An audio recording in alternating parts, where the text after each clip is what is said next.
E tem telespectadoras, e algumas falam comigo no direct, porque tem essa abertura, enfim, eu tento responder a todo mundo. E aí que ficam indignadas, falam assim, eu mando a pergunta e você não lê. Não dá para ler todas, eu espero que vocês compreendam. O programa ele é transmitido pro Brasil todo, então são milhares e milhares de pessoas assistindo, tá? Na medida do possível, a sua pergunta, claro que vai ser respondida. Participe, porque eu estou esperando. Mas preste atenção na dúvida de um, porque é muito parecida com a do outro. Nós somos seres humanos bem parecidos, certo? Então vamos lá falar de transtorno bipolar, também conhecida como doença maníaco-depressiva. Para falar sobre esse assunto, eu recebo a psicóloga, escritora Marilene Ked, e ela vai nos orientar sobre esse transtorno, quais são os sintomas e como é o tratamento. Seja muito bem-vinda. Muito obrigada, Cláudia. Eu que agradeço por você estar aqui, Marilene. É um prazer, viu? Estar aqui comigo para a gente conversar. Eu até adiantei ali um pouquinho o assunto, né? Falando de mudança de opinião, porque tem gente... Eu ouço muito isso. A pessoa muda de opinião, aí alguém faz um bullying. Nossa, você é bipolar, né? E, na verdade, não tem nada a ver uma coisa com a outra, né? Não. O transtorno bipolar é um transtorno psiquiátrico complexo, de difícil diagnóstico, e é quando oscila o humor da pessoa, por exemplo, da depressão para a mania, que é euforia. Então, pode ocorrer as crises entre 15 e 25 anos, mas também quando criança e mais tardiamente. Cláudia, é um transtorno que necessita de tratamento a vida toda, da adesão da pessoa, do paciente a esse tratamento, porque muitas pessoas às vezes começam o tratamento, demoram um pouco para ver os resultados, né? A estabilidade emocional e aí desiste. Ou então a pessoa que tem dificuldade em aceitar esse diagnóstico e não faz o tratamento para ter estabilidade, porque não tem cura, mas tem a estabilidade dos sintomas.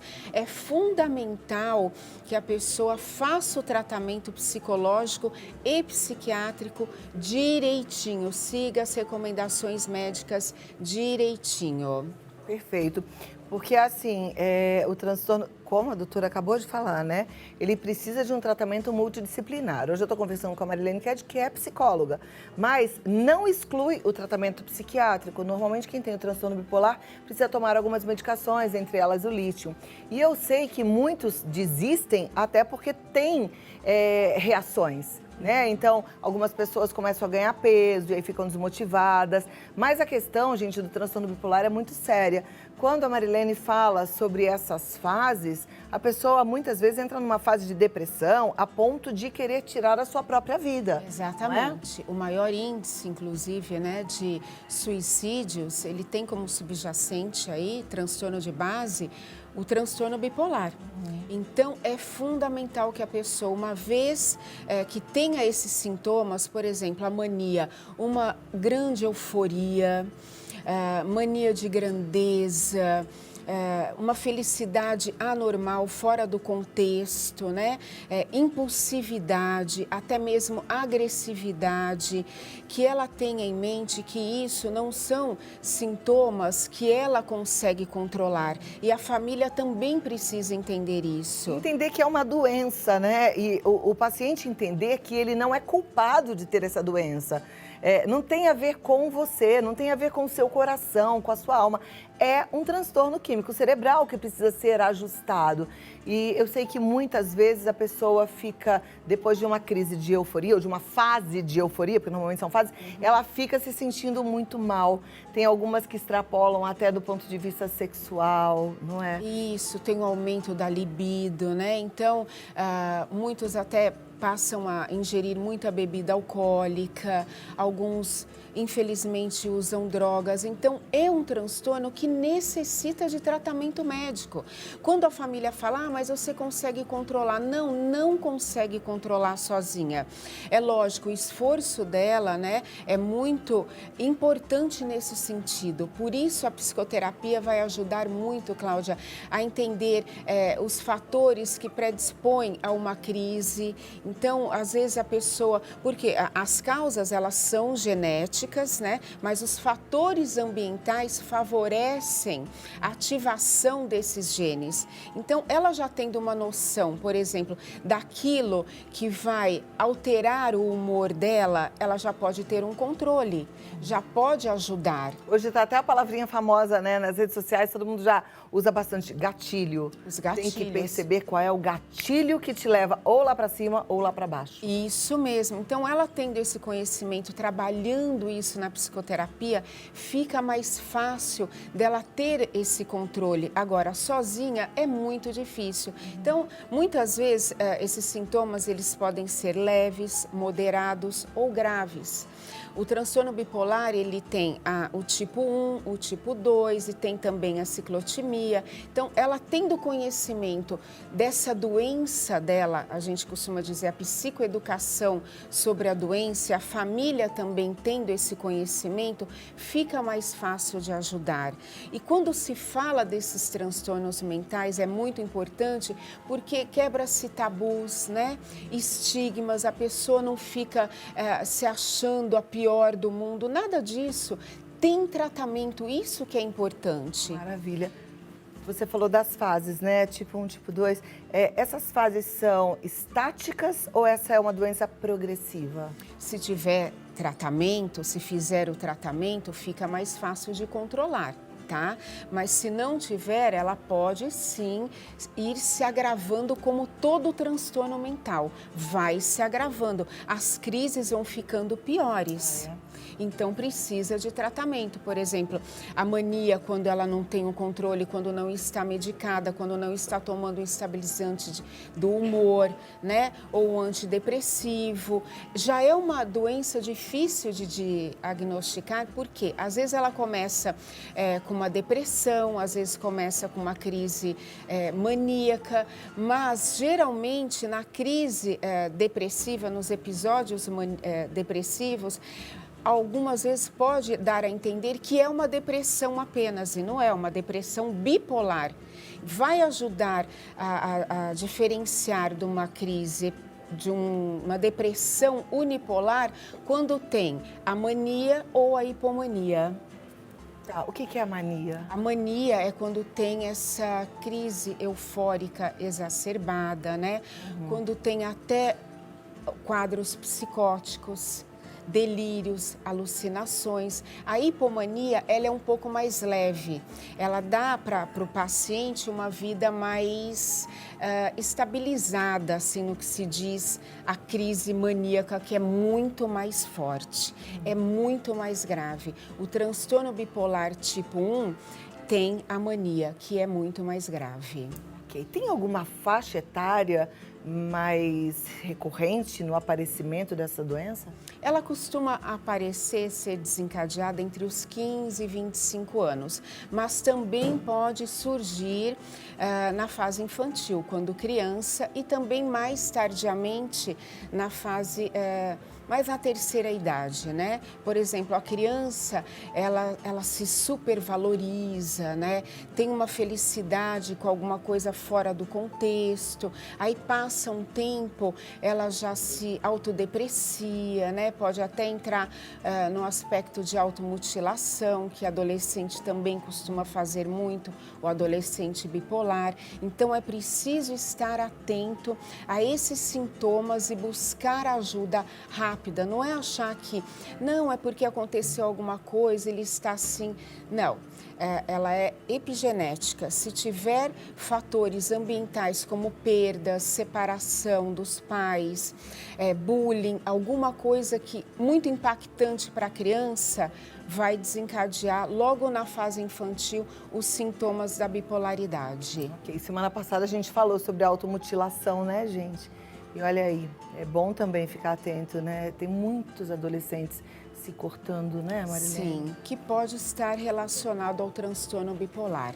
É muito sério. Os pais, percebendo isso, já têm que buscar ajuda imediata, porque isso pode evoluir para pensamentos suicidas, tentativas, né? Você acredita que esse fato dessa automutilação está mais ligado a um transtorno bipolar do que a moda, a onda, que os adolescentes estão, parece que numa onda disso? Mas está muito ligado realmente a um transtorno psiquiátrico de base. Então, precisa a frequência, né? Você fica ligado nessa frequência. Por exemplo, você estava dizendo da questão do... Mas como que a gente sabe se é um transtorno bipolar ou só alguma coisa de moda de humor? A frequência e a intensidade. Tá? Quando é alguma coisa que oscila o humor, aconteceu alguma coisa, muda o humor da pessoa, mas aí mais tarde ela já recupera de novo, já está estável de novo, é diferente do transtorno bipolar. Bom, vamos fazer o seguinte, eu sei que você deve estar aí com a cabeça querendo já mandar a sua pergunta. Eu vou te dar esse espaço, mas eu quero que você mande a mensagem agora. Acredite, a sua vai ser uma delas. Ai, Cláudia, mas eu mando, a minha não é lida. Não tem problema, presta atenção na dúvida do outro, porque como eu te disse, somos parecidos. 11 9 50 45 18 40 ou no nosso chat, no nosso canal do YouTube. Marilene, 2 minutinhos e eu volto aqui, tá bom? Meninos do meu coração, equipe maravilhosa, eu estou derretendo de calor. Se vocês puderem colocar esse ar-condicionado mais fresquinho, eu agradeço, porque tá muito quente. Eu tô ficando toda molhada aqui, ó. Ai, que calor, tá um calor aqui. Vem comigo, Marilene Cat. Vamos de volta aqui com o nosso assunto, com as perguntas da turma que está em casa, que está assistindo às vezes na rua, através do nosso canal do YouTube. Se a sua dúvida é em relação ao transtorno bipolar, a hora é agora. Minha filha tem 4 anos de tratamento. Ela ficou 6 meses sem medicação, mas teve uma crise. Ela pensava que não voltaria mais. Como agir nesses casos? Voltar no psiquiatra, continuar com o tratamento é fundamental. Não pare a medicação sem ordem do psiquiatra que trata do caso do transtorno bipolar. Isso é muito sério. Não, e é muito sério, gente. Você sabe que eu estava conversando ainda há pouco lá nos bastidores sobre essa questão de parar o tratamento, né? Às vezes o paciente, ele se sente, por algum motivo, eu não estou nem falando de transtorno bipolar, tão culpado por uma situação que quando o remédio começa a fazer bem para ele, ele não se sente no direito de ficar bem e de ser feliz. E aí ele para o remédio, né? Ou então tem o hábito também, eu me lembro de uma pessoa que tinha um transtorno de humor, uma distimia, que é irritabilidade, assim. Aí começou a tomar uma medicação, ficou ótimo. E não se reconheceu. Não, tô bobo, não quero, eu quero ser aquela pessoa, né? Então a gente tem que tomar muito cuidado e você como mãe ficar de olho, não pode parar a medicação. Exatamente, e a psicoterapia ela ajuda muito na adesão do tratamento. Até da pessoa se reconhecer. Exatamente. É merecedora, né? Se reconhecer na possibilidade de um novo jeito de se comportar. Isso mesmo, Cláudia. Tem que fazer os dois juntos, tá? Bora aqui, próxima. Mulher com transtorno bipolar pode ser mãe? E a medicação pode tomar durante a gravidez? Olha, é muito importante fazer psicoterapia para entender isso, porque a causa é genética, né? Então, a chance de passar isso para o filho é muito grande. Então, é fundamental fazer psicoterapia para entender tudo isso e conversar com a sua ginecologista sobre as recomendações de medicações, tá? Tá, então antes de pensar em engravidar. Exatamente. Tá joia.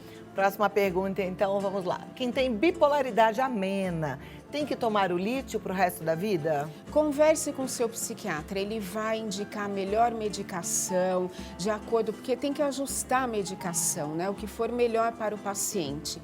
Converse com o psiquiatra. Eu amo quando eu recebo um psiquiatra aqui, normalmente eles têm a mesma linguagem, mesma forma de explicar. Que remédio psiquiátrico é assim, ajuste fino. Pode ser o mesmo remédio para coisas diferentes, em dosagens diferentes. Pode ser um remédio completamente diferente de uma pessoa para outra, na mesma doença, no mesmo transtorno. Então tem que ter troca. Às vezes você vai no psiquiatra uma vez, toma um remédio, não se adapta e nunca mais volta. Não pode, tem que ter troca, né? Isso. Aí o paciente fala para mim, mas ele não acertou na minha medicação. Eu falo, não é assim. Precisa de um tempo para ver como o seu organismo vai se adaptar, reagir. Então, volte no psiquiatra. Maravilha. E a psicologia tem que caminhar junto, você entendeu? Fazer as duas coisas. Meu filho passou por algumas situações, como vontade de chorar, e um tipo de ansiedade com a chegada da pandemia. Isso pode ser algum transtorno? Ele pode estar desenvolvendo sim um transtorno de ansiedade e é lógico, Cláudia, que todos nós, né, ficamos ansiosos nessa pandemia. Está sendo ainda uma experiência muito difícil, então acaba que desencadeando algumas emoções mesmo, mas que vai, né, diminuindo a sua intensidade com o passar do tempo. Se permanecer uma ansiedade em nível muito alto, que pode evoluir para crises de ansiedade, crises de pânico e até depressão, tem que buscar ajuda psicológica e médica. Maravilha. Próxima pergunta. Como convencer um ente querido a procurar ajuda para tratar a bipolaridade? Quando a pessoa não aceita ajuda e a família começa a adoecer de depressão, como agir? Realmente, né? A bipolaridade afeta a família toda. Afeta a família toda, todos, às vezes precisa da terapia, da psicoterapia individual e muitas vezes em família também. Tá? Que vai ajudar com que todos tenham a psicoeducação da doença. E nesse caso tem que conversar muito, mostrar para a pessoa os sintomas que ela está tendo, o que isso está prejudicando a sua vida, né? A sua funcionalidade na vida como um todo e, se necessário, levar a pessoa, pegar a pessoa e falar, eu vou com você, vamos ao médico, vamos buscar ajuda, não tenha vergonha. Muitas vezes a pessoa tem vergonha do rótulo, que vai ficar estigmatizada, não tenha vergonha, insista nisso, tá? E faça psicoterapia também para ajudar essa pessoa. Você acha que uma conversa franca... Eu assisto a um programa que tem... Não sei se é no Netflix, acho que tem no NetNow só, que chama Intervenção. Antes era no Netflix, mas eu não achei mais. Chama Intervenção e é sobre dependência química e depois eles fazem uma intervenção, coloca todo mundo junto para cada um falar da sua dor pela doença do dependente químico. E eu acho incrível, porque assim, ninguém acusa, todo mundo fala da dor e isso me lembrou muito essa situação. Ajudaria, por exemplo, se essa família que está começando a adoecer juntasse essa pessoa e falasse assim, a gente quer falar o que a gente está sentindo, o que a gente está passando por conta da sua doença, para pedir para a pessoa se tratar? Ajuda sim, terapia de grupo ajuda bastante. É que muitas vezes o impacto é tão grande, essa pessoa já está no seu limite, aquele que tem o transtorno bipolar, porque você imagina, sai de um polo emocional, vai para outro, aí tem aquele período de estabilidade onde ele se sente culpado, ele não se sente bem, mas é aí que dá para fazer com que a pessoa reflita o quanto essa ajuda médica e psicológica é fundamental para todos, que inclusive querem ajudá-lo, né? Inclusive querem ajudá-lo muito. Eu li um livro uma vez que eu gostei muito. Você já leu um livro chamado Pisando em Ovos? Não. É muito interessante. Fala um pouco disso, de bipolaridade, mas da relação dos pais, ou da esposa, ou do marido com alguém nessa situação. Porque a pessoa acaba mesmo pisando em ovos, com medo de ser um gatilho para despertar aquela fase, né? Então é muito interessante esse livro, eu recomendo, vale a pena ler, tá? Próximo, meu neto tem mania de se beliscar até tirar sangue. Os pais são separados e eu tenho a guarda. Ele tem 6 anos. Será que ele é bipolar ou algum outro transtorno? Olha, já tem uma experiência de vida impactante aí, né? Então, só por isso ele já necessita de psicoterapia, né? De um trabalho junto a um psicólogo infantil. Tá? Ele pode sim estar se beliscando, ou tem algumas que puxam o cabelo, né? Que se machucam, porque estão em sofrimento psicológico e emocional. Não dá para dizer que é um transtorno bipolar, mas já está desenvolvendo sim aí um transtorno, uma ansiedade muito grande, né? Então leve a um psicólogo infantil quanto antes. Marilene, você sabe me dizer se tem na rede pública psicólogo ou um tipo de tratamento para quem não pode pagar um particular? Olha, no caso do transtorno bipolar, é só entrar ali em grupos online, que já vai saber alguma coisa. Tem a Brata, que dá para também o CAPES. Então, existem sim atendimentos gratuitos. Joia. Agora, se você puder, claro, ter uma pessoa que você tem ali uma abertura maior, até um tempo maior, enfim, faça isso, porque não tem nada mais precioso do que a nossa saúde, né? A nossa família funcionando bem, isso é tudo que a gente quer. Vou deixar aqui os contatos da Marilene Ked, que é querida, maravilhosa, estudiosa. Ela está no site www.marileneked, olha aí como escreve Ked, K-E-H-D-I, tá? .com.br, Marilene Ked no Instagram, e lá você tem também todos os canais para entrar em contato com ela. Muitíssimo obrigada. Eu que agradeço, Cláudia. É um prazer estar aqui com você e com o seu público, viu? Obrigada. Obrigada. Muito bom te receber. Bom, né? Falar sobre esse assunto com tanto carinho, com tanto respeito e, o mais importante, com conhecimento. Eu fico realmente grata pelo privilégio. Agora é o seguinte, quero chamar a sua atenção para uma coisa. Tem gente que vive a vida sem prestar muita atenção nos detalhes porque acha que o importante é aquilo que é grande, né? O macro. Mas eu tenho um ponto de vista sobre isso. Eu acho que a gente presta atenção no que é grande, no macro, claro, né? O trabalhar, o ir e vir e tal. Mas os detalhes, eles dão brilho, dão cor, dão graça para a nossa vida. A gente está chegando perto do Natal e eu fico te perguntando assim, o que você está fazendo de especial, de gostoso? Como é que você está preparando o clima para a sua família enfrentar esse mês tão especial?